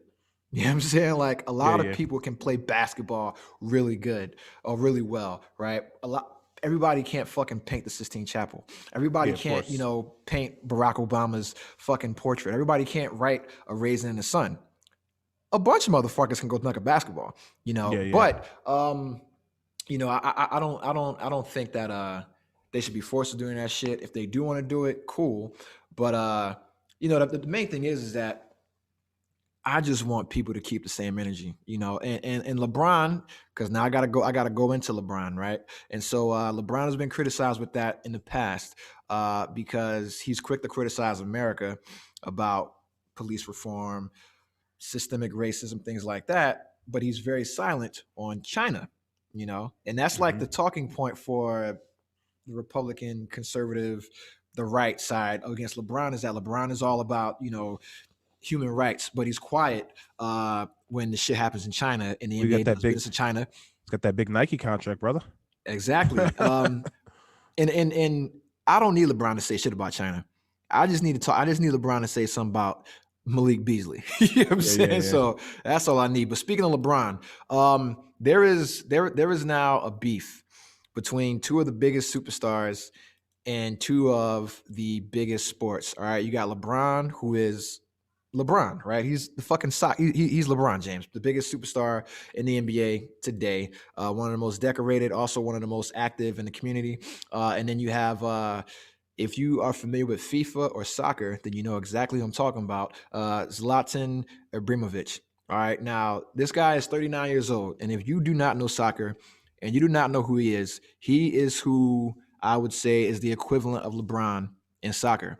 All right. So he's been a pro since 1999, since he was a teenager. God, over like 500 goals scored. Really great player. So it'd be like if Michael Jordan and Wayne Gretzky have beef. And You know go what I'm at it. saying? Gotcha. Word. Or David Beckham for the Yeah, people yeah. that know like the more mainstream guys. This guy is fucking huge. I want to say like 40 million followers on social media. This is not fucking Yeah, some Joe MMA Schmo. fighter or some Yeah. raggedy ass baseball player. This is the biggest motherfucker in soccer. One of the biggest guys in soccer right now, one of the most legendary. And he is telling LeBron James essentially to shut up and dribble. All right. So I don't want to misquote him. So what I'll say is that this is what Zlatan said. He said LeBron is phenomenal at what he's doing, but I don't like when people have some kind of status and they go and do politics at the same time. He goes on to say, do what you're good at.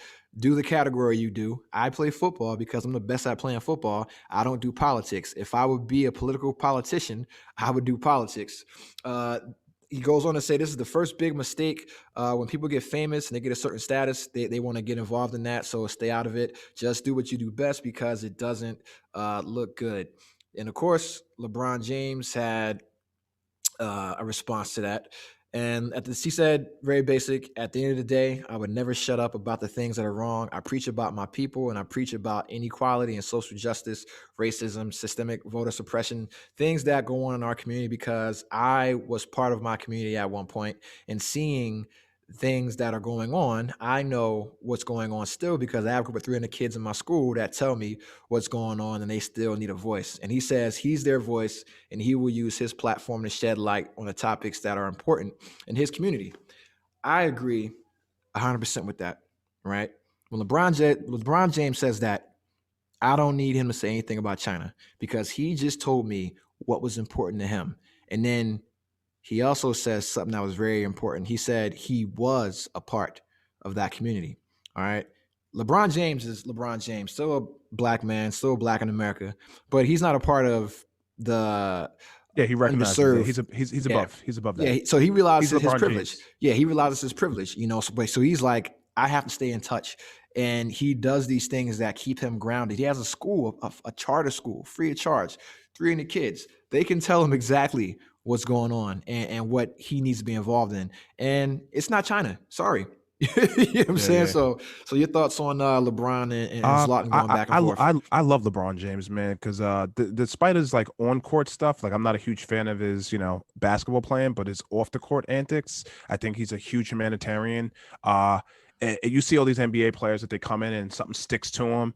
He's been squeaky clean. You never heard of cheating. You never heard of scandal. He is like even Michael Jordan, which is the greatest basketball player. You heard the gambling. You heard this. You heard all these rumors about things that he did in an era where you couldn't hear anything. Right now, you have access to every little thing. It's like you can know what LeBron James listens to his music and what he eats for breakfast, and you can't touch him with anything. The only thing that people complain about is that he's an advocate for his community. It's like, how can you hate that? Can't hate it. That's the biggest, that's the biggest thing is that, he'll get told to shut up and dribble by people like Laura Abrams and Tommy Loren. But it's like, no, he's doing the job because if you look at any athlete of it, and it's non-white athletes, right? Nobody told Roberto Clemente to shut up and dribble. Nobody told Willie Mays, Jackie Robinson, Muhammad Ali to shut up and do their sports. In the 80s and 90s when the shit got super lucrative, everybody just shut up. All right. Like you didn't hear Magic saying shit. You didn't hear Dr. J saying shit. You didn't hear Clyde Drexler saying anything. You didn't hear anybody saying anything really about anything until Craig Hodges and Mahmoud Abdul-Rauf, came in the league and they started to kind of shake things up, but they also suffered from it. And that's why people didn't do it. And then even, guys like Shaq and Jordan and Kobe, all those guys, they did good stuff in the community, but they weren't using their platforms to highlight issues that were specific to black people, and that's why I can applaud them because that's risky, man. Because just like Jordan said, conservatives buy Nikes too, and you lose it. Like the people are coming at LeBron James left and right, trying to find anything to downgrade his star. But it's just, hey man, it's hard. It's hard. It's hard to be humble when you stumped on the jumbotron. And that was me quoting Kanye West, which you will never see happen again until the next episode. I love LeBron for everything that he does, but it's people applaud Muhammad Ali and they love him. He's the world renowned. But when you look back on his career, at one point, people hated him. You know what I mean? Absolutely. And LeBron James is going to get that same accolade when you get 20 years from now. They say, man, not only was he a champion, but what a great humanitarian. You're not going to get that in the mix of it because what he's doing is polarizing. But you'll get it 20 years from now that people look back and agree that what he did for his community is probably far outshine what he ever did on the court. You know what I mean? Yeah, I'm going to go ahead and I'm going to go ahead and this is going to be the hottest of hot takes. Muhammad Ali, Jackie Robinson, Kareem and Bill Russell, they were definitely out there fighting. A lot of the older players in like the 60s and 70s, they were doing their thing. But like Kareem, Bill Russell, Muhammad Ali, Willie Mays, Jackie Robinson, LeBron James. When you talk about the greatest just humanitarians that happen to play sports, you have to put LeBron James ahead of everybody because no one has done as much as he has. Also, they haven't had as much money as he has, but no one has done as much as he has and been as active as no one's gone toe to toe with the president. Like you've never seen an athlete be attacked by a politician like that, by the president. You know, you didn't have like I don't recall Nixon going at Ali. You know what I'm saying? But I think the difference is now social media gives you that access to make it easier. You know, I think a lot of people in the 80s and 90s, they chose not to engage. So like Jordan, he would choose not to make a statement that would draw the line in the sand. LeBron chooses to, and he'll put it on Twitter. He'll put it on an avenue of social media so that it gets out. You know what I mean? Yeah, definitely, man. And you know, at the end of the day, you use your platform. Me? What would you do? Would you be the same way? No, absolutely not. I'll be just like Jordan. Yeah, I'd be like Jordan and Whiteface. That'd be me. Like I don't know if you ever seen the episode of Atlanta when fucking she goes into class and one of her students has his face painted white. That would be me. You know what I'm saying? I'd change my name to Chet. It'd be Chet Meacham. I'd be a point guard, and I'll be like John Stockton, bro. Like I was gonna check, I wouldn't do shit. I'm lying, bro. No, I'd be like Craig Hodges. I'd probably be a very active, very socially conscious player, and I'd get kicked out of the league just like he did. You know what I'm saying? That's what plagued my military career. You know, by the way, you know what I'm saying. So you know, like sometimes you gotta know when to shut the fuck up, and everybody does not need an advocate. You can't fight every battle. Every battle is not meant to be fought. Every war is not meant to be won, and every fight isn't your fight. You know what I'm saying? That doesn't mean you can't participate, but you got to know when to pick your battles. You know what I'm saying? So I think LeBron James is being very, very intelligent at picking his battles and who he's fighting for and the way he's choosing to fight. But another guy who actually, I love this guy. You know what I'm saying? Jeremy Lin, right? Jeremy Lin's one of my favorite players, man. I got caught up in the insanity. I like the underdog. I like the underdogs. You know what I'm saying? And I'm a closet Knicks fan. Let me say, like in public, I'm an outward Knick hater. You know what I'm saying? I hate the Knicks. You know what I'm saying? Holy shit. I just realized I'm like Strom Thurmond, dog. I don't know if you know who that is, the old racist. Yeah, so you know who he is, right? And he had a secret black daughter and shit. Of course, yep. So that's me. I'm a Knick hater on the outside, but on the inside, I like the Knicks. I have love for the Knicks. Everybody has like an undying love for that like 92 to 94 Knicks team. So anytime you see the Knicks, you always root for them to be that. But it's almost like it's the deadbeat dad that you always have hope that he'll come around and visit you, but they never will. You know what I mean? You never see that guy. That's the Knicks for you. So you still have that love, but at the same time, it's like they're shitty. That's crazy. The Knicks are a deadbeat dad. I've never deadbeat dad. That's the analogy. That's a good analogy. Best analogy ever. He had some good years. Overall, just trash. Now and then. Yeah. He'll buy you that Christmas gift, but then he'll never deliver and he'll not show up. That's the Knicks, man. Definitely man. But speaking of somebody who's not a fucking first off, the Knicks are actually like I don't want to say first place, but the Knicks are balling right now. The Knicks pretty well. Are balling right now. But Jeremy Lin, he's not in the league right now. He's in the G League. And so during one of his G League games, he didn't specify whether it was another player or an official or a fan. I doubt there's fans because it's fucking pandemic. Yeah, of course. But somebody referred to him as coronavirus. All right. And we saw the president rebrand the coronavirus, the Chinese Kung flu and the China virus, things like that. Jeremy Lin happens to be of Chinese descent. And he's had issues with anti-Asian racism in the NBA. We've seen numerous headlines from newspapers, using racial stereotypes and tropes to make like a good byline. And so he's dealt with that his entire career, is like just this gross ignorance to just the inherent racism that we have towards Asians as a country, right? And so I'm really interested in this because I think if you call him coronavirus, I think you should be suspended. You shouldn't be kicked out, but you should be suspended. It'd be no different than anybody using another word. Right, like if you use the N-word, whether you're black or you're white, if you use that during a basketball game, you should be suspended one game. You know what I'm saying? Not like something, minor, like you get hit in the head and you're like, oh damn, whatever. But like you going after somebody, right? You should be suspended for any kind of language that is charged like that. Same thing. Charged. Or Kevin Durant telling Carmelo Anthony his wife tastes like Honey Nut Cheerios. If you say that on the court, bro. I don't know. I feel like that's a little. I feel like that's a little different, dude. Only because like if you've played sports, there's always like and like what draws me to that, like I'll give an example. Like I'll get on Call of Duty, and the things that come out of my mouth on Call of Duty are insane because it's like there's inherent competition. So it brings me back to when I played organized soccer or I played organized basketball. Shit talking is just a part of that. Like it's just inherently built in. Most of the time you don't even mean half of that stuff. You're just trying to shake somebody out of their game, or you're just trying to, you know what I mean? Yeah, you So know, that just comes with it, you know. and I was never a shit talker when I played sports. That's all I did, man. Yeah, part of the reason is because I was very mediocre. You know what I'm Yeah. saying? So it's like when you're like average, you can't talk Yeah, shit. you can't take You shit. know Yeah, what I'm I got saying? you. So and Yeah, it's when like you can talk shit.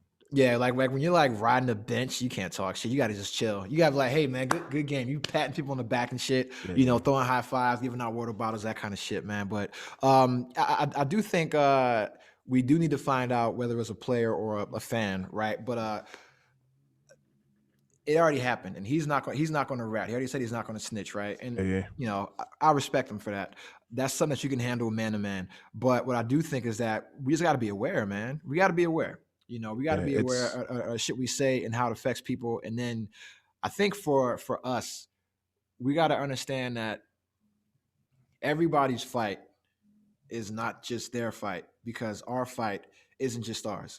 You know what I'm yeah. saying? So like, I hate quoting Martin Luther King, but like an injustice, I'm not even going to finish the quote. Fuck it, y'all know what I'm gonna say, right? But if you fucking with somebody over here, you know what I'm saying, it's still bad over here. You know what I mean? Because it affects everybody.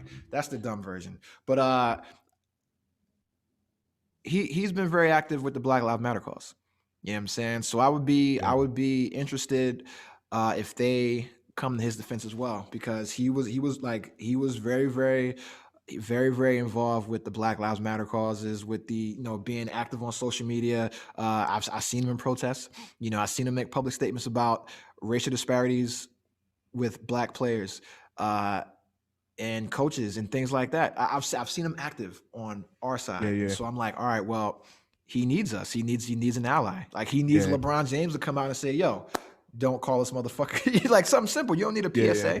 but just say, yo, listen, we know what it is. We know that's not right. You know what I'm saying? So Yeah, unfortunately, those things are rooted in like an American culture. mhm. So it's easy for people to just sweep that stuff under the rug and not really even care, because that's it's the American way. It's the Yeah. American way to see a gay person and be like, well, not even to see a gay person anymore, but you'd be like, your friend's doing something stupid, don't be a fag. Those are all things that, or don't be a bitch. Those are all things that are rooted in American culture that are like technically toxic. So for somebody to call him the coronavirus, or to say, or even to say, oh, well, why is he good at basketball? He should be like crunching numbers because he's smart and he's Asian. That's all things that have been normalized throughout history. You know what I mean? He Like has a throughout good jump. He has yeah. a good jump shot because he's good at calculus. Yeah, there you go. Like, you know what I mean? Like he can calculate the square root of, whatever, They the said circumference of the everything. rim. Yeah, He of can course. hoop. But He can that's hoop. no, you can definitely ball, but Yeah. it's like it's you're gonna see that this really gonna go no. And I guess the part of the problem is the former president also allowed for this. You know what I mean? So Mhm. if you have somebody at the highest power in the office and he can contribute to that, it normalizes it for people that already think like that they can continue to do it, whether he believes it or not. But you know what I Yeah. mean? So even if he doesn't care, he drew the line in the sand for people to say, oh no, this is fine, you can do that, or you can call a black person a monkey, or you could say this is the conch flu or whatever you're gonna do. It's like Yeah. that's normal for, I want to say, probably 75% of Americans. And I kind of feel like it'll just be another headline and go away, and people are not going to care. Yeah. I mean, it's funny you say that, right? Because I remember in the military, you normally work in spaces where you're the minority, right? So it's, I used to be in an office where it might have been like 2 people of color and the rest white folks, right? And so I would always ask them, tough questions like, is anybody in your family racist? Or have you ever said the N-word? And you would hear honest responses from people, man. They would say, yeah, when I was younger, I used it because I didn't understand the gravity of it. And as I got older, I didn't use it. But then they would say, like, when they got older and knew not to use it, they knew that folks who were still using it were actually racist. You know what I'm saying? And not just like fans of hip hop. Or I had a buddy who, talked about his parents dressed him up in blackface one year. Yeah. To be, I think it was Yeah, like I thought it was Tiger funny. Woods or some shit. Yeah, Yeah, no. This was for Halloween. He was like Tiger Yeah, of Woods. course. And he Now, you didn't disagree know. with that? You No, disagree with that? well, he's a kid. Like he's a kid. He's like a No, kid. but I'm saying like for example, like the way that's the blackface thing is like a polarizing thing for me. It's almost like now if you're doing it to make fun of something, Yeah. then I almost look down upon it. Then I'm like, all right, so now what you're doing is you're making a Mhm. character of a black person. So to me, that's offensive. But Yeah. it's at the same time, it's like if you had a little kid, like my son loves Spider-Man, so Mhm. he's gonna put on a Spider-Man outfit and think nothing of it because that he's emulating something that he loves. So if I had a little white kid and he puts on a Michael Jordan jersey and he pigs his fake back because he wants to be Michael Jordan and emulates somebody that he loves, then I would get over it. It's Halloween. Now, if he's saying, "Hey, I'm going to paint my face black because I'm a monkey, and this is how black people are," and make fun of people, that's two different things for me. You know what I mean? Yeah. Now, so for me, I don't think. God damn it! And this is where it gets hard, right? Because if you know the history of blackface, then you got to understand why Of course. it's an issue, right? But Uh-huh. my thing is like, I'll say, yo, blackface is bad, but then say, if I was in the NBA, I would paint myself white. I would paint my face white and be John Stockton. You know what I'm saying? Yeah. Or, But also too, like you have the movie White Chicks, which is celebrated, and it's the same Yeah. difference, which is like that's same and thing. it technically pokes fun at all the white stereotypes and how the stupid blonde girl and everybody gets a kick out of that. But on the opposite, imagine they make a blackface movie with a white person that's being like an urban black girl making fun of a weave and all this thing, people would go crazy. Like that would never be able to happen in this modern day. It's happened in the past, you know what I mean? And you've had all those things, but that would never survive nor be a hit movie like how White Chicks is a hit movie. People love that movie. I don't know, because here's the thing, man. You want to know who makes movies like that? The Wayans brothers. The Wayans brothers make all these movies that are super caricatures of black people that Yeah. promote all these, negative stereotypes. Mhm. And white people love that shit. You know what I'm saying? But I mean, I And, guess black people love it too. and Medea. You know what I'm saying? Yeah. Medea, Tyler Perry, I'm sorry. But see, I would say that's almost like a caricature of a Southern family, because like I'll give you an example. Like I have family members on my grandparents' side that they speak and they talk like that, and then I'll see them. I'm like, man, I can't believe they really speak and like talk like that. But that's like a Southern thing. But at the same time, white Southerners kind of sound and act the same. It's really just a Southern thing. Yeah. Oh no. So my mention of Tyler Perry is not about like the mannerisms, but it's okay. In every project he makes, the dark-skinned black guy always beats his wife or cheats on his wife or treats her bad, and she has to get saved by some light-skinned dude. And it's like a black woman with some dire situation where I never like, even noticed that. I didn't even know that. Yo, so you follow his stuff. Yeah, it's changed a little more recently from the backlash to that. Like, how come every story is a story about struggle? Just show people doing good. You know what I'm saying? I mean, like that's probably just an effect of colorism, which it's rampant in the black community. I don't think it'll ever go away. Like colorism it exists, and I'm sure that's like, I'll give you an example. As being a really, really light-skinned black guy, I always feel that people think I'm lesser than black. So then what happens is you find yourself trying to prove that you are blacker. And I'm sure him, as being a dark-skinned black male, his natural antagonist is that light-skinned black guy. So he's like, oh, if somebody's gonna come along and steal the girl, it's that light-skinned pretty boy that's gonna steal the girl. And naturally it goes into his movie and it portrays as the person that he's against. You know what I mean? And the same for you. Like you probably say, hey, this motherfucker like steal my chick, it's gonna be this light-skinned pretty boy that's as opposed to like me, because I'm a light-skinned black guy. I'm like, I'm a light-skinned pretty boy. Yeah. I'm like this Morris Chestnut looking, Denzel Washington. That's like my like antagonist that I'm like, damn, he's smooth. He's like the super black cool guy. You know what I mean? Yeah. Yo, you know what's wild is that I've had girlfriends stolen by like a light-skinned pretty girl or light-skinned pretty boy. Yeah. Yo, if a light-skinned pretty girl steals my girl, then she got it. But but then I've also been like that, like cool dark-skinned guy that takes the light-skinned dude's girl as well. So and I make a lot of jokes, right, about like light-skinned, dark-skinned shit. It's just jokes, right? But colorism is 100% a real thing. I got a question for you, man, and please stop me if it's a little personal, because you have children that are different complexions. Of course. We're like that. We're fucking related, bro. Yeah, whole family. Whole family's different. Yeah, colors. And it's like growing up, I had like my brother who was a little bit lighter than me, and then my two sisters were like super light, and my mom was super light. And then like I look at like my grandparents and shit, and they're like more dark, except for like my mom and my uncle. They were like everybody's like dark and shit. I don't. I always wonder like, is that a conversation or does it even matter? You know what I'm saying? Like, In terms I don't of know right now. for my kids, it doesn't really like. I would say it doesn't really matter in terms of them. They don't really know any better, but it's a conversation for other people. So I have people that'll ask me like my son, how did his hair get blonde? And people naturally assume that I dyed it or did something to it, which is like the stupidest thing ever. Or for example, like I have two kids with like bluish green eyes, and people naturally ask me, well, where'd the eyes come from? Because me and my wife don't have light eyes. Like I have light brown eyes, but they're not like blue or green. You know what I mean? So it's but I find it's usually like most people have a hard time with figuring things out. They like kind of want to put you in a box. Like they can see you and say, hey, you're a tall, dark African-American man, and they know exactly what you are. So what happens is people see me and they say, all right, well, he's a tall, light skin, but is he Puerto Rican? Is he Dominican? Is he mixed? And what happens is usually the person that's asking me those things, they're trying to find a reason to relate to me or figure out what I am. Yeah. So they're like, all right, I'll get a Puerto Rican or a Spanish person to ask me, am I Latino? And then I have to say, no, I'm just regular black. I'm just light skinned. Usually like a black person knows that I'm just light skinned. They don't even think that I'm mixed or anything. They can kind of just say, oh, this is light skinned black guy. But anybody else that is those things, so a mixed person will ask me as my mix because they're trying to like identify or figure out or just like place me in a box. And it's just for your own self like worth to kind of like understand who you are, that you do that to people. You know what I mean? But for the most part, I don't think my kids have an issue with it as of yet. They kind of just know that they're brothers and sisters. You know, I feel like it bothers my wife more, but my wife is multiracial. So I think because she's multiracial, colorism, like for me, it's like I've always been a light-skinned black guy, so I have no problem saying I'm a light-skinned black guy. And people ask me, I'm regular black. That's it. But, you know, I don't go that much deeper into it. I say I'm American, regular black. My family has Southern roots.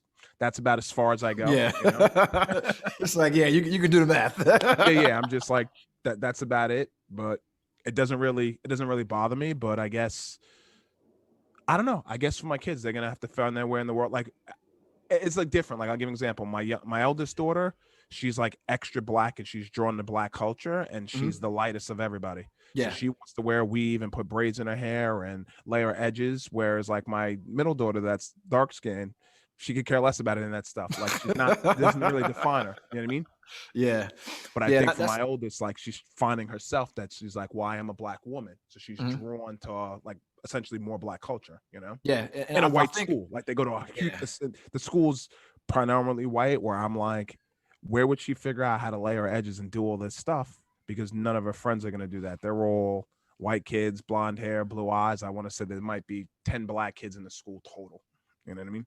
Yeah. And I'm going to tell you, man, like I normally don't, I'm like the worst relative and friend when it comes to like me discussing issues about like kids and children. Like I'm never the guy that says like, yo, you have cute kids, or that's not me. I started it more recently, you know what I'm saying? Like prior to me having kids, but more recently, I'm like, yo, kids are important as fuck, right? I should acknowledge children, right? Because I just never, like a kid would come into a room, I didn't see him. I'm like, yo, I'm just normal. Like, get out of here.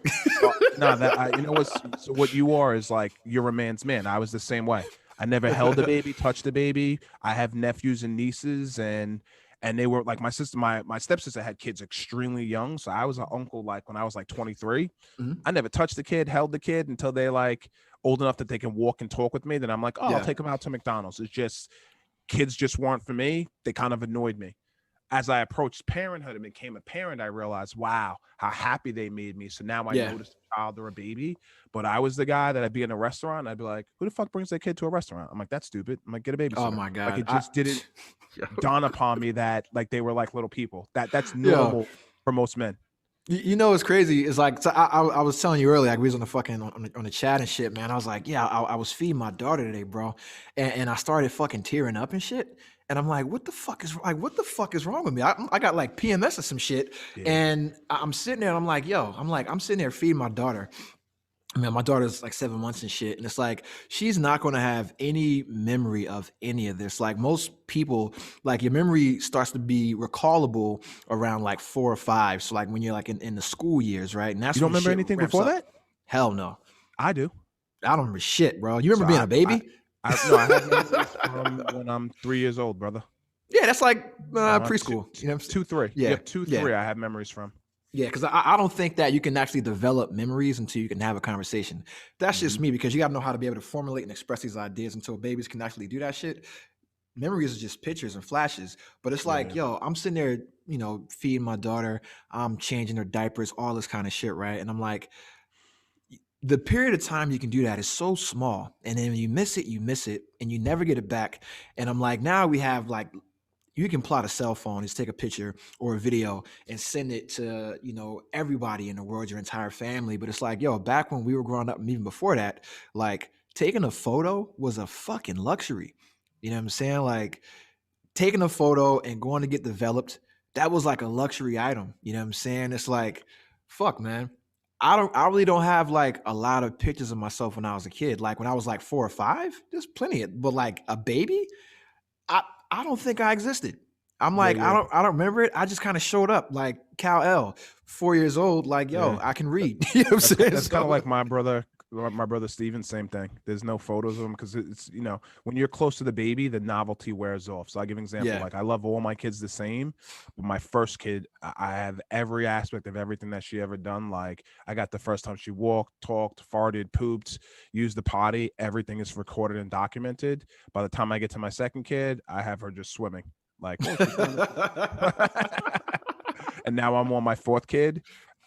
One of my colleagues came in my office. He goes, Jeff, you don't have a picture of your son in the office. He goes, you should bring a picture of the new baby. And I was like, oh, you know what? You're right. I didn't even realize that I just didn't even have a photo of my new son. I have all my other kids and and it's not that you love them any less. It's just the novelty of documenting everything kind of wears off. You know what I mean? So I do have everything. Yeah. So I'm doing all that now, but I do have a question for you, because you said the only thing you documented was your daughter swimming. The second one, is that because she's the dark skinned one and she's not supposed to swim? Absolutely not. Absolutely not. Well, I grew up on Long Island, and you know that all the black people here swim. Yeah. I mean, it's weird because like in Jersey, I grew up on the beach. And none of these motherfuckers swim. They don't swim by you. And I would figure that. Nah, they go and splash, bro. Because even we had like the Boys and Girls Club, you would go there and swim. But like they don't swim like that, man. Like motherfuckers go in and splash, man. They go take pictures and shit. They don't swim, man. Yeah. Shout out to stereotypes. Yeah. Definitely they exist. But yeah, swimming was one of those things that was super important to me and my kids. So, and I'm right by the beach too. I taught them how to swim as soon as they, 4 or 5 years old. They were swimming, man. Yeah, man. Well, so here's the thing, right? It's looking like we burned through hella fucking topics, man. And that's a good thing. I do have a question. What are you watching on TV right now, man? I'm not a huge TV person, dude. I'm an internet, YouTube, like short. Like I can't watch anything cyclical, man, because I get bored of it and I never pick it back up. So right now I've been reading one of Mike Tyson's books. So I'm reading a few books and YouTube. That's it. I don't watch anything cyclical. The last show cyclical I watched was Power. And that's been off for mad long. And that's probably why you stopped watching TV too. Yeah. But see, I was so roped in that I had to just finish it off. So, after that, I'm just like nothing. I don't watch anything. Yeah, that's what's up, man. I'm on that WandaVision right now. That shit is crazy. That and my boy, because I wasn't really a big TV guy like that. I watched like Insecure, Game of Thrones. It's like the shit that you pops. Yeah, everybody's watching. But like I wasn't really like a whole for me it's like, yo, I can go on YouTube and just watch documentaries. You know what I'm saying? Or my new thing now, let me tell you, this is why like marijuana is crazy. Why it's like it's a gateway drug, right? Not to other drugs, but to your mind, right? So like I can sit and watch people play video games, not competitively, but they just do a long play through the story. I will sit there and fucking watch that shit, dog, for hours. Or I will sit there and watch like the cutscenes from video games, like when they put it to a movie. Yeah, I will all chained sit there together. Bro, Yeah. I will sit there all fucking night, dog, and just watch that shit until the sun comes up. You know what I'm saying? Like, that's Dude, my fucking shit, dog. my kids do the same thing. They're addicted to watching people play games, but YouTube videos. They won't watch it live. They'll watch the pre-recorded thing that you said of somebody playing through like Mario Brothers or somebody playing through Ninja Turtles, and all of them watch it. Every single one of them. I'll call and say, "What are you doing?" I'm watching somebody play a game. They watch Among Us. Everybody's playing Among Us now. Yeah. Yep. Yeah. That shit, Wacky. that game is pretty fun and shit, man. But yeah, man, I really don't have anything else on the docket, man. So you got anything else you want to touch on? No, I just appreciate you having me on the show, man. It was awesome. Your show inspired me, man. Definitely. I'm super duper proud of you. You handled this like you're like, you know, I would say Van Jones, but he's like not popular right now. So I don't like who's the other Van guy? You could be like the straight Don Lemon then. Shout out to John Lemon, man. I like John Lemon, man. He's all right. He came a long way. I used to not like Don. Yeah, I used to not like Don Lemon at all, man. I feel like he panders a little bit too much, but he panders a lot. He has to though. He's pandering to two groups. He's on CNN. I guess CNN is that. Yeah, I don't fuck with Don Lemon. Yeah, and then I like Van more than Don.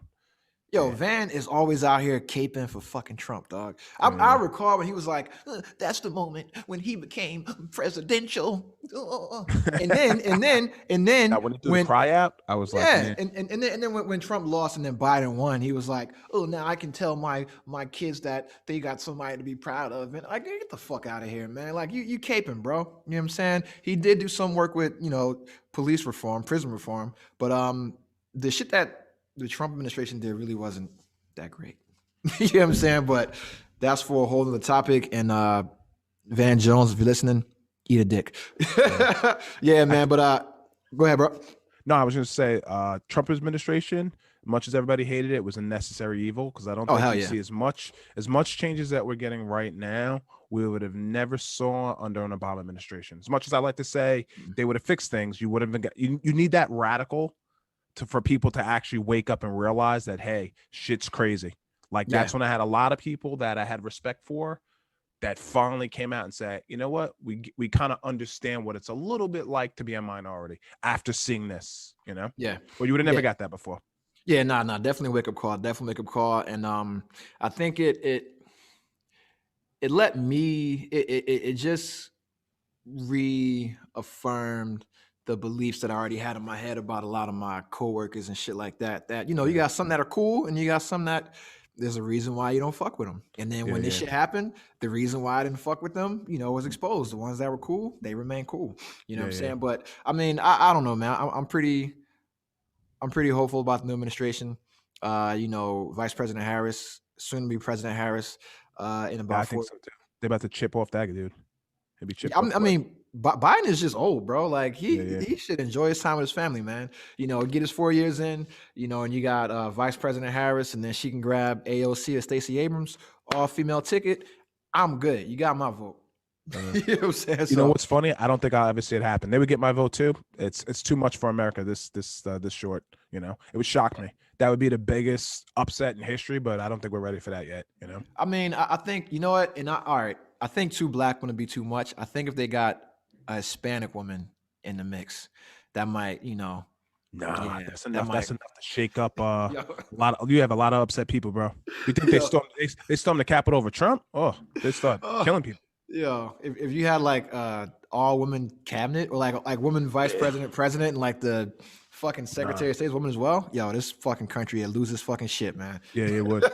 You see World War III, man. I wouldn't even go back to work. I'd stay inside, bro. It would be a battle of the sexes for real. Like dudes, it'd be like incels, the rise of the incels and shit like that, man. Trying to fucking snuff out women. But yeah, man, I really don't have shit else to talk about, and I got a fucking Spanish test to take, and it's like 2 hours long, man. I'm gonna probably fail it anyway. So South Community College, and it is what it is. But next week we'll be back. I'm gonna try to have people rotate in and out, man. So you never know. You might see Rihanna on here. You might see Rampage Jackson. You might see my family. You might just see me.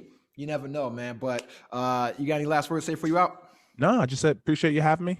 It's your boy Jay every day. We out. All right, man. So I ain't got nothing to say else besides fuck being woke. Should never been sleep, man. We out. Peace.